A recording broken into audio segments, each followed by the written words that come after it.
Well, hello, friends, and we're excited today because we're going to have another installment of Kidney Talks with the Ron and Joy Paul Kidney Center. I'm one of your co hosts, Reverend Dr. Kendrick Curry of the Pennsylvania Avenue Baptist Church.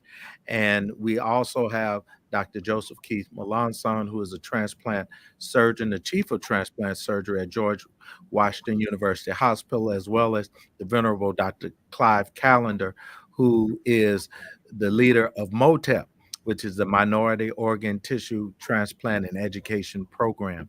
Today is going to be a special day because we have a special guest and we're going to have a special dialogue. A dialogue that will inspire you, a dialogue that will be about faith, a dialogue that will be about some incredible stories of two brothers. And I am so excited about this particular session of Kidney Talks. And before I introduce them more fully, I know that there's a video that we are waiting to see that will set us up for what we're going to experience today.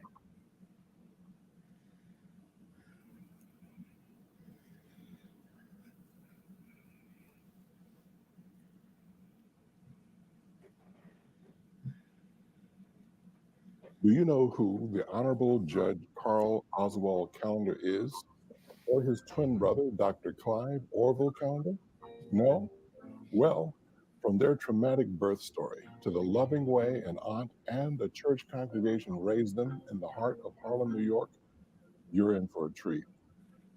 There were many events that shaped their spiritual and professional lives, which led to the historic impact their ministries and careers had on people everywhere, particularly in Black communities. Personally, I'm inspired whenever I think of these men. After you hear their stories, I'm confident that you will be inspired too. The Callender brothers were born as identical twins on November 16th, 1936, in New York City. Unfortunately, within 48 hours, their mom, who had always dreamed of having two sons since the loss of two other sons who had passed away, died tragically herself from complications of childbirth.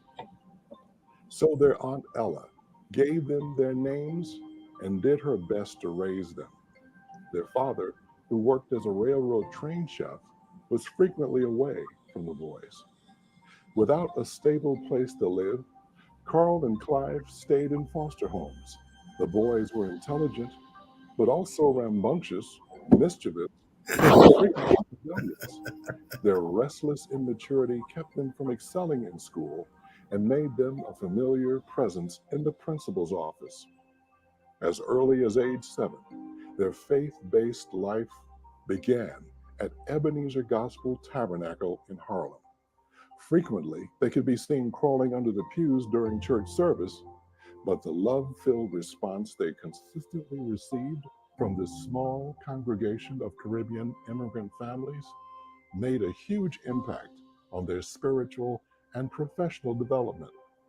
Indeed, they realized that God, their creator, had their backs. So, despite every seeming disadvantage they were destined to face, they knew that they were part of the family of God. Wow.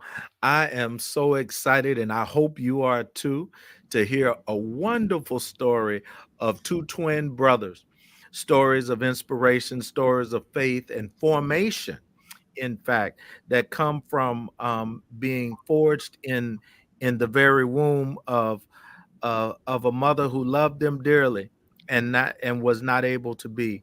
So I just am excited today to hear more about Clive Callender and Carl Callender. I should say Dr. Clive Callender, who is among the leading researchers in the country and transplant surgeons in the country when it comes to transplants of kidneys, etc. He's one of the ones that was first to open a minority directed transplant center. He's a native New Yorker. That means he's a tough fella. And I want you to know that he is the founder, as I've noted, of MOTEP, which is the Minority Organ Tissue Transplant Education Program, and he has served and is currently the past chair of the Department of Surgery at Howard University Hospital. So we have Dr. Clive Callender, who you well know. But the other gentleman that's just as handsome as he is, sort of looks just like him, is the Honorable Judge Carl Oswald Callender, Dr. Clive Callender's brother, another tough New Yorker who has served in the courtrooms of New York housing for 10 years and been an attorney for more than 40 years. And get this, he's an ordained minister. Go figure. I love it already. And he directs a youth program, even in his young age, at the Brown Memorial Baptist Church in Brooklyn. He's the founder and director of the Ministry in Action program. I'm going to get out of the way because this conversation is just about to help us understand how to maintain good health and be inspired up from an incredible story of two highly accomplished and achieved young men. So, Dr. Dr. Clive Callender and Judge the Honorable Carl Oswald Callender, welcome to Kidney Talks. Thank you very much. So, tell us a little bit about your journey. Well, since I'm the younger brother, maybe I'll let my senior of 30 minutes. Oh, 30 minutes. All right. 30 minutes start you on the road because we travel together from the womb and thereafter. Well, it was interesting because it was tough being in the foster home, especially because we enjoyed it being in the foster home, but because Clive was sickly, we wound up in two different foster homes because they didn't want Clive. If they didn't want Clive, they couldn't get Clive and Carl. And so we, our aunt had to take care of us because our father, he was traveling a lot. And boy, did she take care of us. But I'll be honest, my mentor and my inspiration, basically two bases of my inspiration. There's God and there's my twin brother. He talk about tough, determined, stubborn, committed. He wanted to make it, and he was sure he could make it. I was the one that always told him I feared for him because he had this dream, and I never thought he could make it.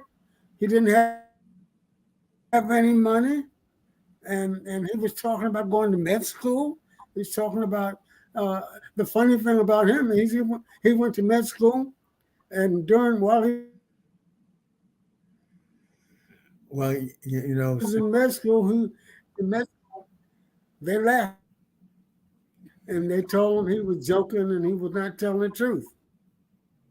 The beauty of Clive was that he wound up on Hunter College's board of directors because they finally recognized that he was telling the truth, and he wound up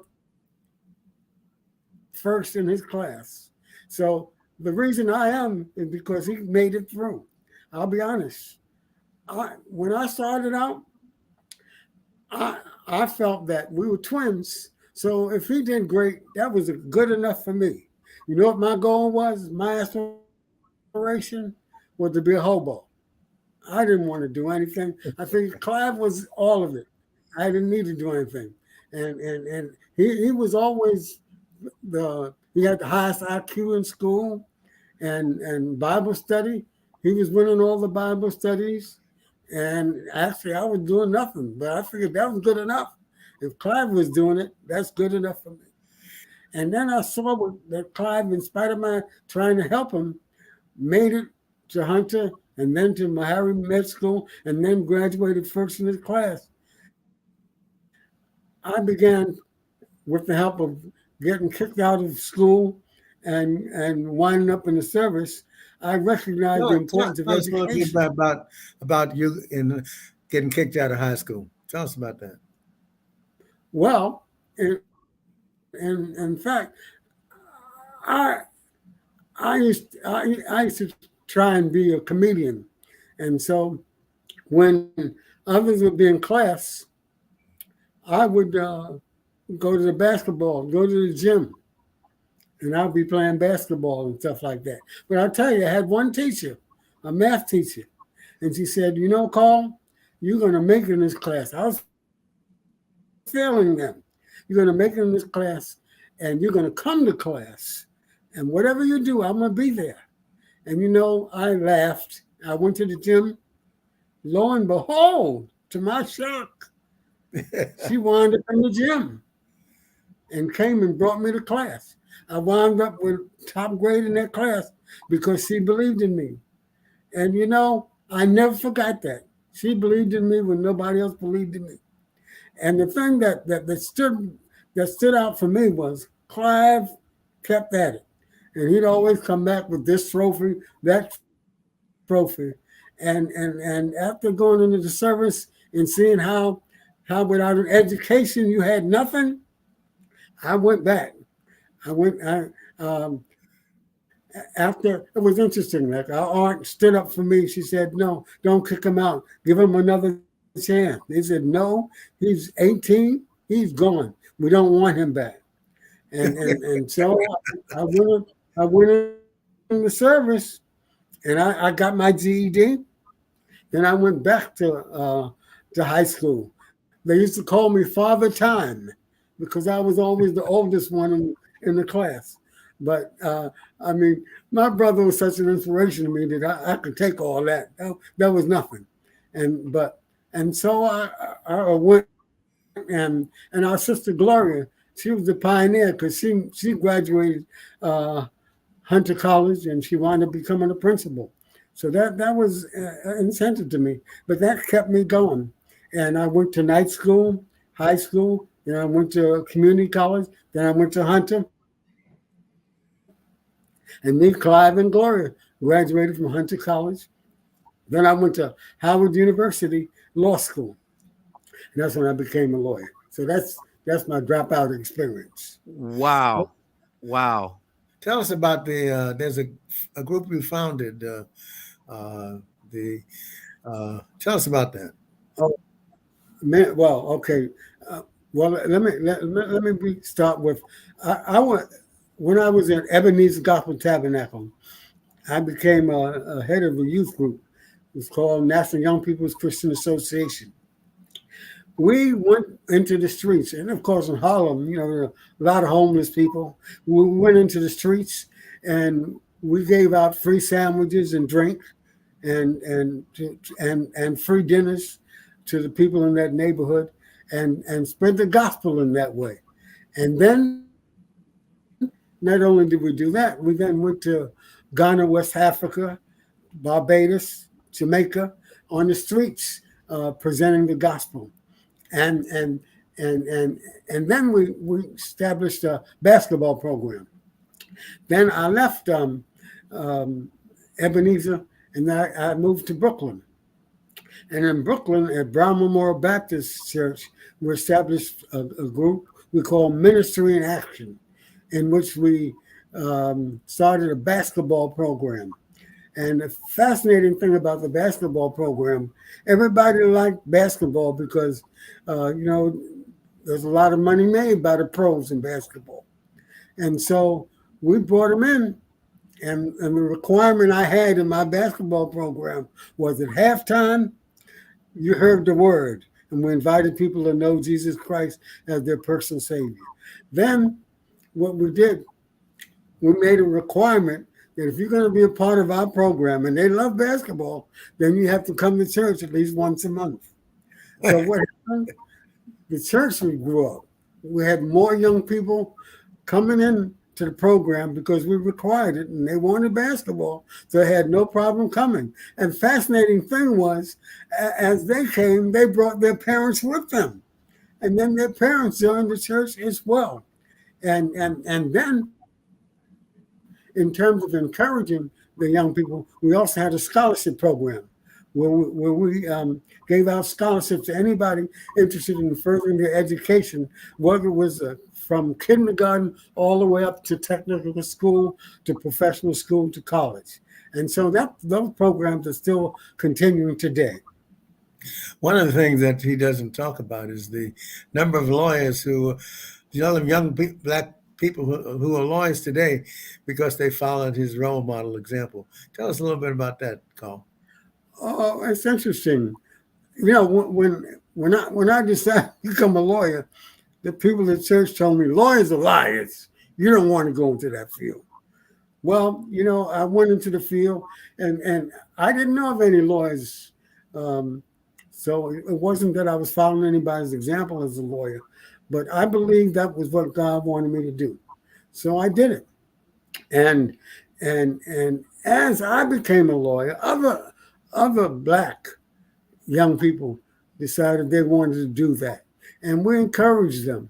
And so many lawyers have come through the programs in our program. Of course, we in the 40 years that I practiced, it was always representing people who couldn't afford an attorney. So it was legal services program, and a lot of black lawyers came through there. And so we always encouraged them, trained them, developed them, and did everything we could to bring them in. And even now, I have people that were in our programs that are attorneys. Some are judges. One is a Supreme Court justice right now, who continues to follow up on me and make sure I'm doing well.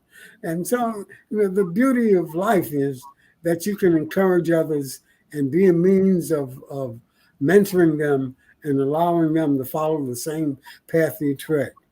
So I thank God for that.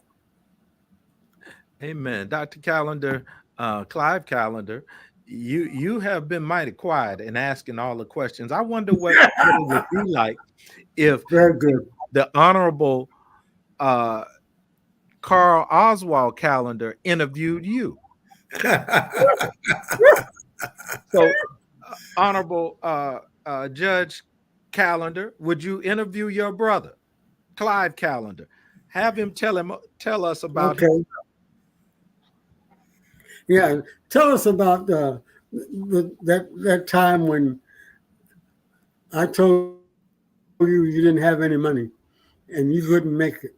Tell us what you did and what you believe. Tell us what you had to do to make it through there. Tell us about the barbershop signs you used to walk the street with. Tell us about yourself. Yeah, well, as Carl is pointing out, that our dad was a railroad chef, didn't have a whole lot of money, and my big sister and my big brother all felt that I didn't have the money necessary to get into medical school. Well, of course, a lot of people thought I didn't have the smarts to get into medical school either. So many of the stories I would tell you would be that, for example, when I went to when I was 7 years old, I decided that I heard a message at the church we went to. And the message said that one of the greatest occupations would be to cater to the health of mankind and also to the souls of mankind. So at the age of 7, I decided I wanted to become a medical missionary. Mm. And so my whole life was spent in that direction. And actually, when I became 15, it was modified to some extent because I contracted pulmonary tuberculosis. And I was in the hospital for 18 months. And during that time, my uncle Herbie and Vernal, they gave me 2 books to read: the American College Dictionary from cover to cover, and the Merck Manual from cover to cover. And I read both of those. And while I was in the hospital, it was interesting because not only did I see patients dying to the right and to the left of me, but I also was able to master those two books at the age of 15. This was in 1951, and they didn't have a cure for tuberculosis. And so, since since I wasn't healing satisfactorily, and they didn't have medications at that time, they decided to have to take out half of my lung. And so, after 6 months of treatment without recovery, they took out half of my lung. And then I had to go to recover to Metropolitan Hospital in Welfare Island, and then go to Otisville Sanitarium, a TB sanitarium. But what the good things that happened as a consequence of that is that I took these examination tests, and they both showed that all of the tests showed that I had the IQ that was sufficient to become whatever I wanted to become. And this was important because after I recovered and was arrested in TB, in those days, you didn't talk about curing TB. They talked about arresting it. And it's interesting that here I am 72 years later, still alive and well, recovering from TB. But when I went back to high school, and actually my first year in Hunter College, I got a 1.9 out of 4 average. And so my grade counselor said to me that I didn't belong in medicine because I didn't have the IQ or the intellect to do it. And it's interesting because I felt sorry for her because I realized she didn't understand that with my faith in God that there was no mountain I couldn't climb and that I was going to be a doctor. So that's the first year. But then I also looked at myself and realized that I was very immature. Very, very immature, and I wasn't really studying hard to do the best I could, and that a 1.9 out of 4 just isn't going to make it. And so I decided to work harder. And the next year, what was even more interesting, I got an F in one of my chemistry courses. So the InterVarsity Christian Fellowship teacher told me once again, I told you last year that you didn't have what it takes. Now it's clear you don't have what it takes to be a doctor. So you shouldn't be in this course anymore. But I sympathized and felt sorry for her because I realized she didn't understand who she was dealing with. And so I persisted and ran across a physiology professor by the name of Dr. Catherine Kreidel. And she introduced me to some physiology, and it was there that was what changed my life as a Hunter College student, because after that I got all A's in in physiology, and I then also was able to get my grade point average from 1.9 all the way up to 2.5 out of 4. And of course, nobody thought I'd be accepted into medical school. So it wasn't a matter of fact that I didn't have what it takes, the money, but they thought I didn't have the grades. And to their amazement and mine, I was the first person accepted in my class at Hunter College. And that was shocking to everybody else. But the great thing about it was that at Hunter College, a predominantly Jewish college at that time, and there was about 6 other blacks in my class who wanted to get into medicine. And after they saw what happened to me, all 6 of them got accepted into medical school and are doctors today because they said if Clive could do it, anybody could do it. And they were absolutely correct. Because it was only that I believe. Now, Carl talked about the fact that I used to carry sandwiches from one place. That was my job. That's how I got money to save to go to medical school. There was a store called Ace Sandwich Shop. So I'd go and take sandwiches to people, and I'd carry a sign that said "Eat Abe's." And so that's how I kind of made it. And that's why when it came to the time that I had been accepted to medical school and didn't have the funds, then came the point of where was the money coming from? And lo and behold, Ebenezer Gospel Tabernacle had a program and got the money to allow me to get into medical school. It was that my church did it, and so Carl and my sister and everybody else looked on in awe as what came as an impossible dream became a reality. And so then I went to medical school, and there I met people from all over the country. And so here this guy who has a 2.5 out of 4 cumulative average. And lo and behold, first year I made the dean's list to everyone's surprise, including mine. And so, as Carl is talking about, I went back to Hunter College to tell my professor, Dr. Johan, that lo and behold, I made a dean's list. Well, she wouldn't let me, she wouldn't even speak to me.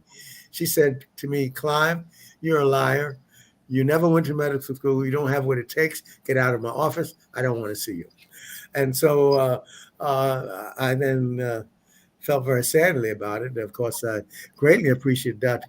Crydell, who really allowed me to do so well in medical school, because I got all A's in physiology, and I was a star, and because of what I got from Hunter College.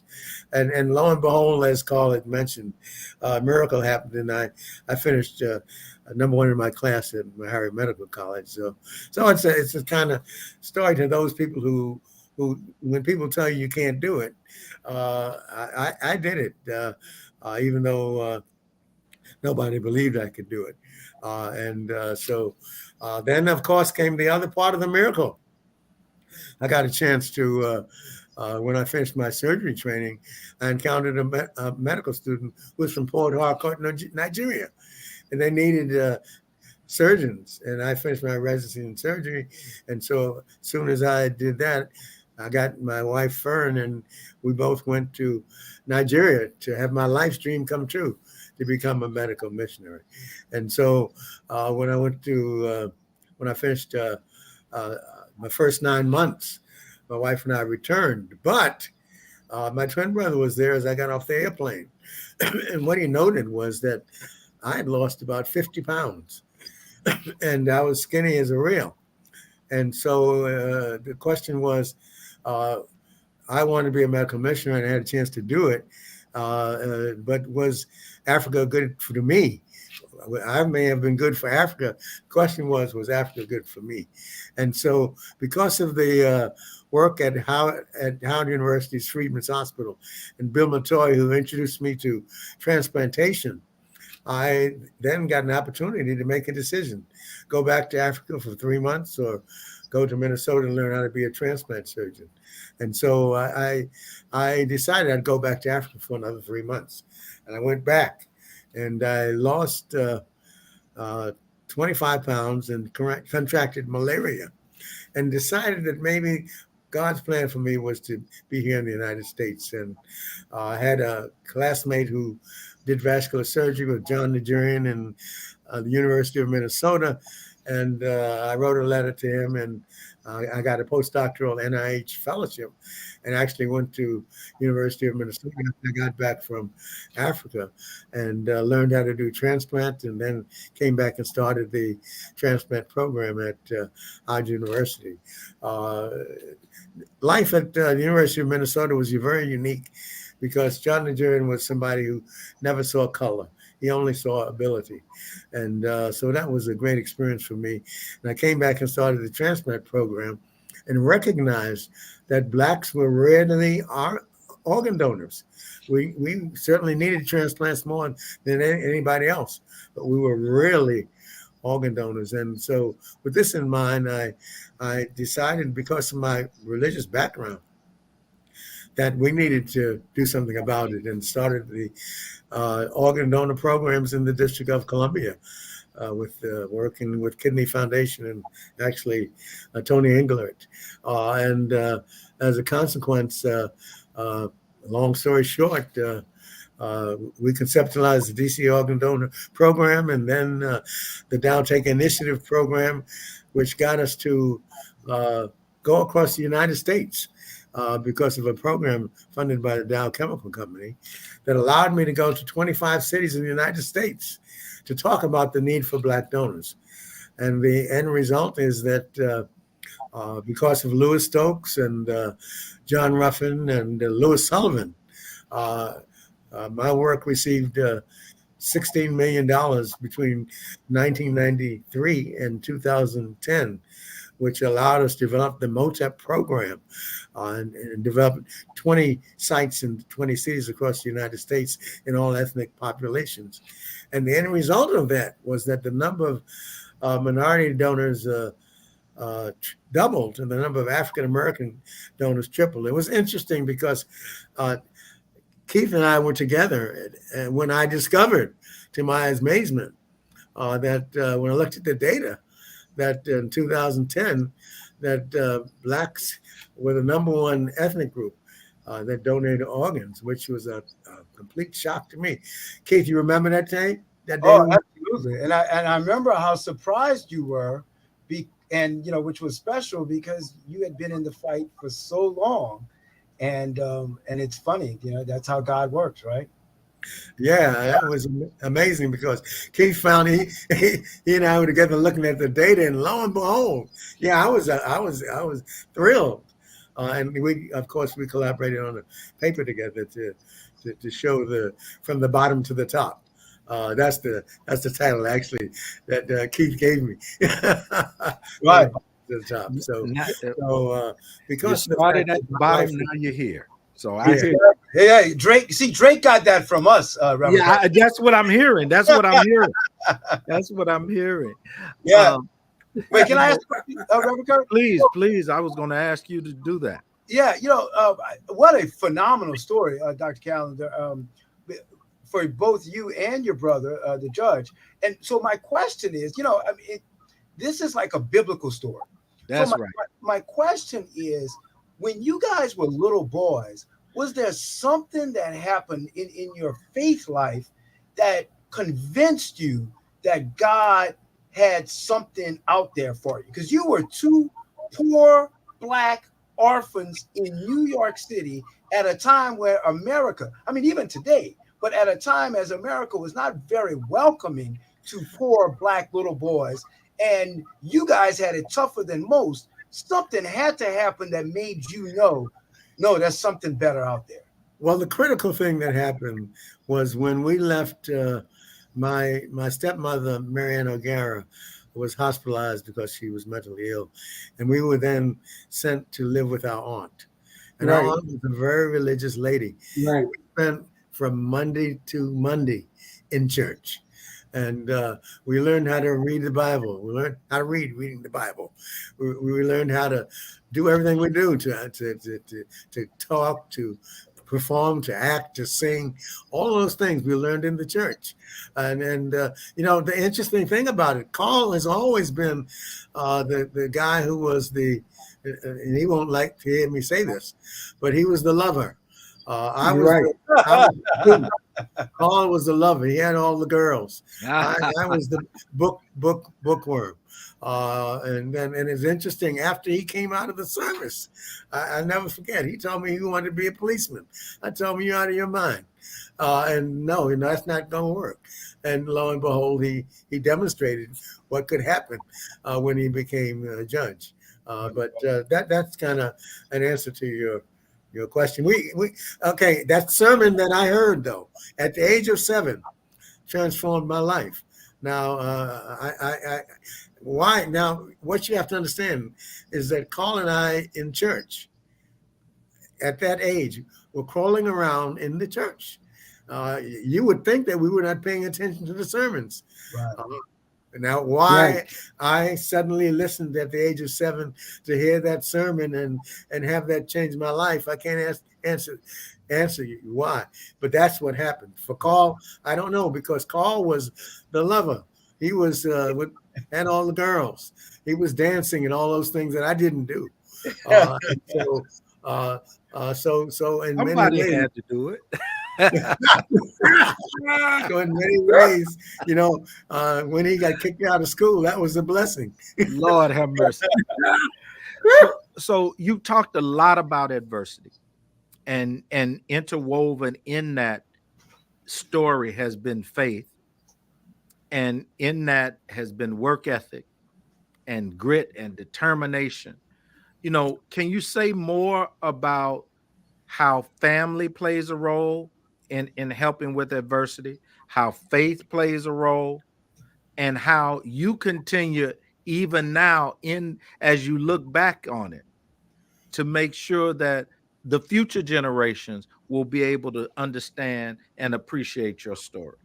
So your family, your faith, and what future generations would have to say about this adversity issue.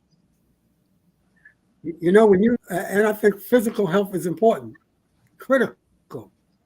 But I'm gonna Yeah. tell you something. Okay. Unless you have that faith and that mental health, the physical ain't gonna work. Say so. I I, I went through so much in the service and outside of the service, and the one thing that kept me going was I believe, and I kept on believing. And I'll tell you the truth, my brother, he was an example to me, and it's amazing how when you believe, things build up. You believe one thing, it leads to another. You believe another thing, it leads to another. And you keep going and you don't give up. You don't quit. And that makes all the difference in you mentally and physically. And you find yourself when those thoughts of suicide come, you don't give it a second thought. Why? Because you believe. That foundation of belief is nothing like it. And that's what makes you tough. And we always call Clyde stubborn, but that gives you that determination that no matter what you Well, I, think, I recall that in those days when you're going to make it. My goal was to be a judge. yeah, I remember when Carl sometimes would be late at night and he couldn't even come back in the house because he's out with the girls and all that. And so who would have thought True. that Carl would become a ordained minister and even a pastor at one point and become such a minister of God. When he started out, to me, just the antithesis of that. So it's been remarkable for me to see how that happened and to realize that although we started off without any idea about what we would become, who would think that two guys from the streets of Harlem would wind up one being a judge and one being a transplant surgeon and chairman of surgery at Howard University? Wow. Unbelievable, so remarkable. One of the things that also comes to mind is that I always felt I had to pay back. I always remember that I couldn't have gotten to medical school without my church, and so when Carl and I finished, we made a CD, musical CD,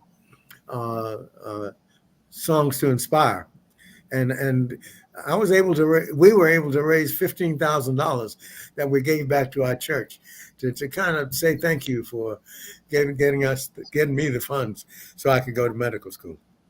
Wow.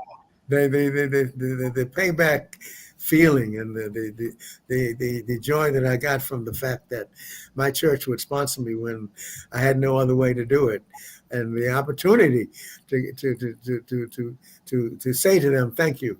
And thank you, God, for helping me become who I am. Because everything that I have today is because of what God has done for me and what my family has done for me. I have a wife who married me in spite of me being kind of an outcast. The nurses didn't even want to speak to me because they alleged that I was hard to deal with. I just love my patients, and patients came first. But she stuck with me and we've been together for 56 years now. Lord And have mercy. in spite of me, she stuck with me. And the reason that I can get up at 3:00 in the morning, go to the hospital, she would drive me because I don't drive. That's another thing. I don't drive. And so for the first 30 or 40 years, she was my driver. She even got tickets because of driving too fast to take me to the hospital. But that and my family, my three children, my son and two daughters, they have they made it all possible for me, because I'm pretty good at operating and taking care of patients, but I'm not that good at much else. Well, actually, that segues perfectly into the question I wanted to ask you, because Dr. Callender, your brother, talked about how much of an inspiration you were to him. But I believe, or tell me if I'm wrong, because Fern is a beautiful woman, and I just wonder if you learned anything from your brother, and did that impact on your ability to attract this wonderful, lovely bride? I don't. The only thing I Good know about my question. brother is that that he was Fern's friend, and he talked too much to her about my activities. That's the only thing I can tell you. I think that what happened between Fern and me was ordained from above, Amen. because why she would she had so many people who were running after her. Why she would become my wife in spite of all those other people, I'll never understand. But all I can say is thanks be to God, and to God be the glory that we allowed her to pick me as her future husband. Wow, wow. I did want to ask you all. You look so good. If you don't mind, you know, tell us how old or how young you are, and did you ever have, besides the tuberculosis, or even now, had to contend with health challenges, and you've come out of them? Well, I've been blessed that having tuberculosis and half my right lung removed. I have a chronic cough that I've Mm. had for maybe, I guess, 70 years. And Yeah, I'm 87 now, and my twin brother's 87. Bless God. 30 minutes older than I am. And he actually has been on peritoneal dialysis for how long now, Carl? At least 2 years. I'm on dialysis right now, Oh Yeah, my so goodness. and for 2 years, 2 years. for two Peritoneal years I've been dialysis. Oh my doing goodness. it. So if I heard you carefully, Judge, you're on dialysis, and your brother is a transplant surgeon. How about that? It's extraordinary, isn't it? Incredible. Oh, look at God, though. Yes, yes, yes. Look at God. How can you doubt him? How can you doubt him? Oh, Yeah, it's amazing. Actually, what Carl went through after his wife died from COVID, as a matter of fact. sure. And Oh, that was the beginning of his bout with hypertension and sure.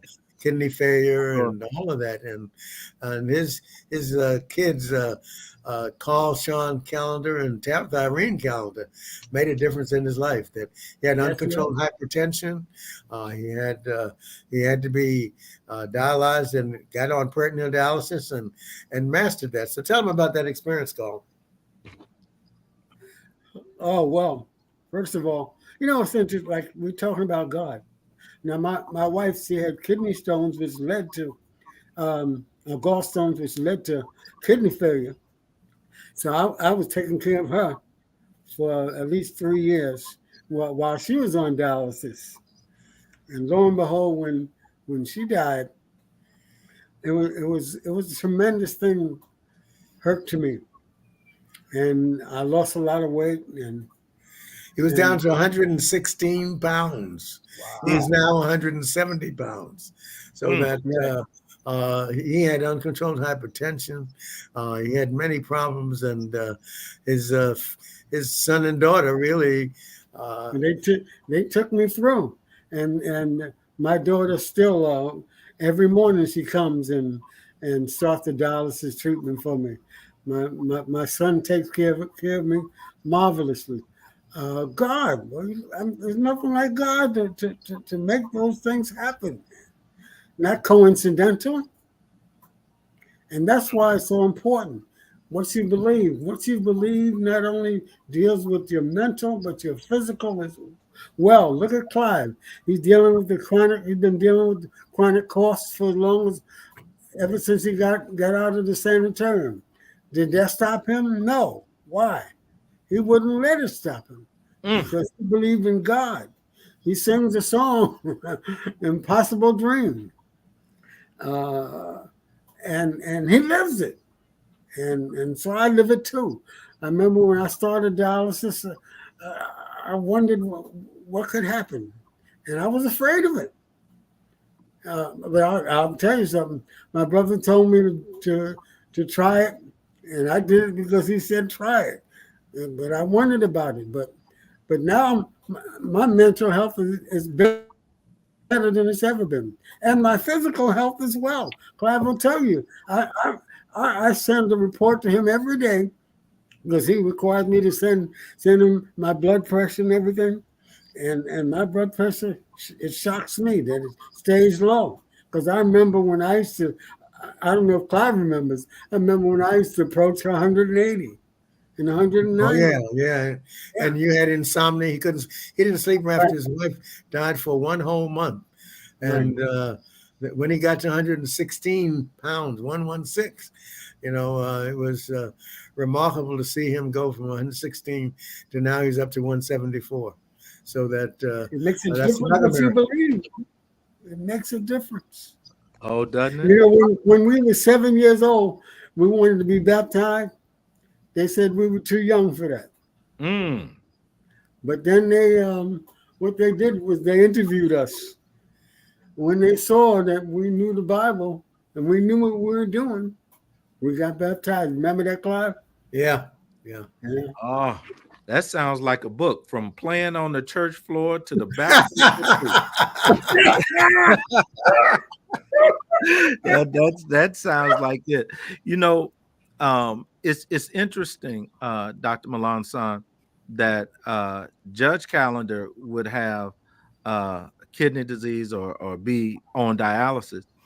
You know, what's your thoughts around this miracle that is happening, but actually, what does it say to those of us that are out here trying to fight the good fight and realize that medicine is, having a good doctor is important. Absolutely, absolutely. And what Carl has gone through, the stress of his wife dying, COVID, and him not, because this is what happens, right? When you're a caregiver, when you love someone and you are willing to do everything for them, by nature, what happens is you start to ignore your own needs and your own health.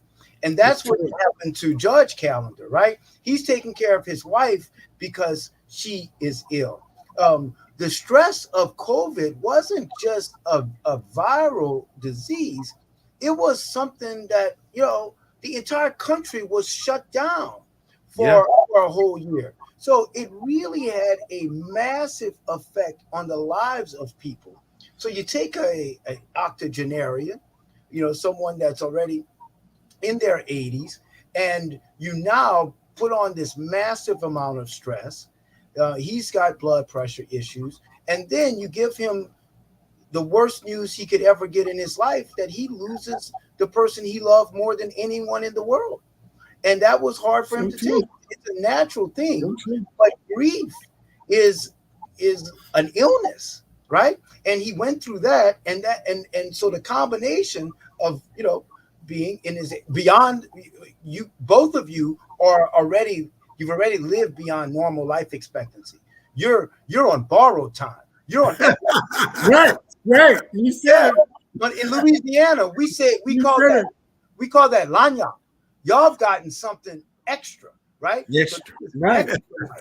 Right. And in this extra time, you're on dialysis, but that's okay because you're still alive, right? And now you're surviving. Your health has been restored because you were on the way out. At 116 pounds, you probably didn't have that much longer to live. Your children and your brother, that's what Dr. Curry's talking about. Your brother, having him as as a pole to lean on, having a great doctor like Dr. Callender in your family, and then having great children like your children. And let me tell you, without even knowing you, knowing that your children would do what they did to bring you back to health tells me everything I need to know about you, because they didn't do that because you were a bad father. They didn't do that if you hadn't poured goodness into them. They did that because they love you, right? Yeah, You that's poured right. love into the last hours and days and months of your wife's life, and your children poured that into you, and that's why So true. you are Let, where, let where me you are let me today. tell you something else though. Here we are in the midst of COVID, and Sean Callender, his son, calls me and says, I want to take my dad to my house and take care of him. Now, in the midst of COVID, most people are worrying about, hey, am I going to get COVID from him? Right. Yeah. But Sean and Tabitha, all they cared about was getting their father to health. Right. And that was remarkable, because the love that they demonstrated will never be forgotten by me, and will always be appreciated by Carl.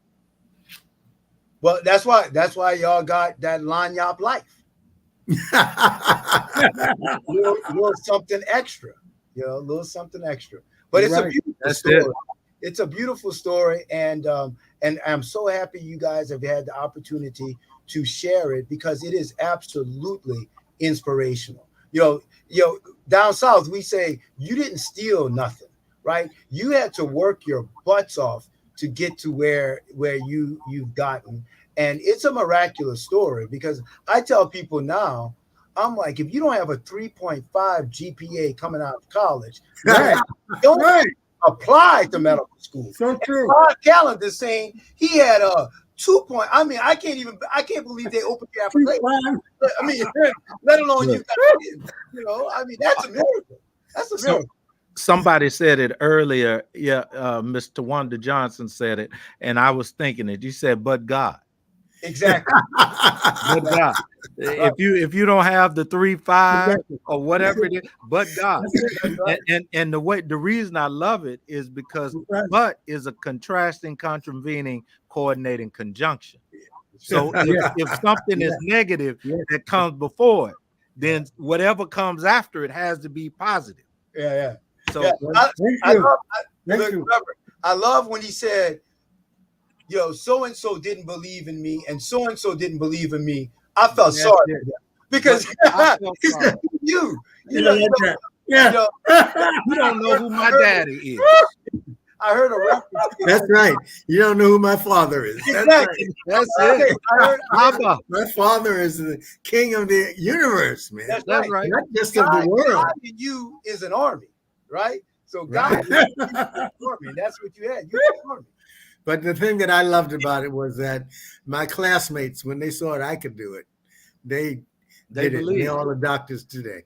I think that's a remarkable story, because it says that it's not that I'm great, but it's that God could use me, and that the story that God uses ordinary people to make them extraordinary. And I think my life is an example of that. Right. Well, Reverend, most people wouldn't know this, but I know this because, as you know, I'm a transplant surgeon. And so I meet people with kidney disease and who need transplants all the time. And the best part of what I do is to meet people that I may have transplanted many, many years ago, and they can tell me that they're doing great because of the gift of life. Mhm. I meet people all the time who this doctor that we work with have transplanted, and he saved their lives. Not 5 years ago, not 10 years ago, 20 years ago, 30 years ago. Yeah. So what he got, by God allowing him to become what he's become, he's gotten many, many people transplanted. He gave them life. And more importantly, the biggest contribution in his entire career was transforming this country. Because, as I've said on this show before, Black people did not donate their organs before Clive Callender. I don't care what the National Kidney Foundation says, the American Kidney Fund. This man transform, transplant in this world, in this country. Wow. And that Wow. That's it. that saved thousands, tens of thousands, hundreds of thousands of lives. And that's why it's such an honor to be on this show with the great Dr. Wow. Callender. Wow. Yeah, well, it's a Impressive. great show, period. In your own right, it's a story of brothers, yes, but I can see mentor, mentee, and Dr. Callender and you, Dr. Melancon, and I can just see how a unique way of how God has blessed this coming together. And it's not unusual. It's just God at work. And I'm just grateful for this opportunity. And I did want to ask Judge and Doc if you had any closing words for some young person or some senior who is just trying to hold on, young person trying to figure it out, or a senior just trying to hold on. What would you Don't tell? give up. Don't give up. Don't give up. The best is yet to come, even at The 87. best is yet to The come. best is yet to come. That's right. And right. with God before you, who can be Success against? is right around the corner. Just Success is hang around in the there. corner. Hold on. If God be for you. Who Well, can be against? I think we've learned, Dr. Melancon, that we found those that believe that they are more than conquerors in Jesus Christ. We have some testimony of a judge and a doctor That's right. who, in many cases, you don't find too many of believers that are in the medical profession or in law. But you have two today that have shown us what God can do, the amazing, amazing, awesome work of God in a life that could have been gone a different direction. Let me say it that way. Right. Yeah. But Yeah. No, you're absolutely right. And it is an absolutely inspirational story. And, when particularly when the judge was talking, I thought about myself when I'm at the gym, because, I don't like to run long distances. And, and when you have to run a long distance, like if I'm going to run on a treadmill for, 10 minutes or whatever, that first minute is just an absolute grind. It's like so hard because I hate running long distances. But I have to, you have to tell your mind, let me just get through it 1 minute. Let me just get through it second minute. Let me just get through it third minute. And that's what your lives have been, right? Because you have to tell yourself, this is not a sprint. It's a marathon, right? And that's how it is with God. It's like that story with now I'm about to start preaching with Elijah. When he tells that lady, watch this. I need that. Look, I need you to go and make me a little cake, and just take whatever you have left and make my meal first. And she had to believe in that, even though she knew all she had was a little bit left in the cupboard. But every day she had to keep going and keep going and keep going. And that's what has been so inspirational about both of your stories, is that even when it's unbelievable, it can happen. Even when it's unachievable, it can be. Because it's like what Dr. Callender said. When you got God on your side, you got an army. And that's what's so inspirational. And I think for young people today, it's so easy to say, I didn't have, and then fill in the blank. Right. That's right. Your mom died when you were right after you were born. You guys were foster children. The lady that was taking care of you wound up mentally ill. Another home. You guys were rascals crawling around the floor of the church. That's right. Well, we do know, and we're going to have to close out here that Dr. Clive Callender, fortunately, you haven't helped save this other rascal named Dr. Joseph. you need to tell him what he must do to be saved. But I am so glad and so grateful for what we have experienced today. It has been a wonderful program of sharing of lives that have been inspirational, impacted by faith, and certainly something we can take with us to our family, to our friends, to our churches, wherever we are. I am just so grateful to Dr. Clive Callender and the Honorable Judge Carl Callender, and just sharing your story today. It's been so helpful for us. And Dr. Melancon, who is always with us, always providing helpful and wholesome insight for what we need to look forward to. Today, I just hope that we can continue to have other great kidney talks, and they be as inspirational as this one has been today. Thank you so very much. Tell your friends and tell all that are around you, you need to watch Kidney Talks by the Ron